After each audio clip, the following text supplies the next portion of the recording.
Hi guy, చూడండి నేనేం చేస్తున్నాను అనుకుంటున్నారా? చేపల పులుసు. సో గ్రేవీ అయితే పెట్టుకున్నాము. ఇప్పుడు చేపలు అయితే ఎంత క్లీన్గా కడిగాను చూడండి గాయస్. చూడండి ఫ్రెండ్స్, మంచి కడిగాను. బాగుంది కదా. నాకు తలకాయ అంటే చాలా ఇష్టం. ఫిష్కి చాలా పెద్ద ఫ్యాన్ నేను. బాగుంది కదా చేప. సో ఇప్పుడు మంచి కడిగాను కాబట్టి నేను వీటిని బాయిల్ అవ్వడానికి నేను పులుసులో మగ్గించిన పులుసులో ఇప్పుడు ఫిష్ వేస్తున్నా. చూడండి ఫ్రెండ్స్, చాలా అంటే చాలా ఒక 5-6 టైమ్స్ కడిగాను. బట్ కొంచెం రెడ్డిష్గా వచ్చింది కాబట్టి కడిగాను. చూడండి గాయస్, ఫిష్ నాకు చాలా అంటే చాలా ఇష్టం. ఈరోజు మా ఇంట్లో ఫిష్ చేపల పులుసు. తెలుగులో మనకెందుకు ఇంగ్లీష్? చేపల పులుసు. స్వచ్ఛమైన తెలుగులో మనం మాట్లాడుకుందాం.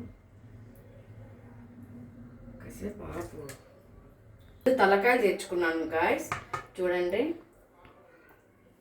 ఒక్క 20 minutesలో అయితే I love it fish head. So space సరిపోవట్లేదు ఫ్రెండ్స్. ఇప్పుడు నేను కొంచెం బాండిలో ఫ్రెండ్స్ ఇప్పుడు కొంచెం మా న్యాచురల్ మసాలా అయితే వేసాను. బట్ కొంచెం స్పైసీ ఉండాలని స్పెషల్గా తీసుకొచ్చాను ఫిష్ మసాలా అన్నమాట. సో అయిపోయింది. ఒక 20-50 minutesలో అయిపోద్ది. తినేసి మంచిగా ఎంజాయ్ చేయాలి ఈరోజు. Thank you friends. అడగచ్చు.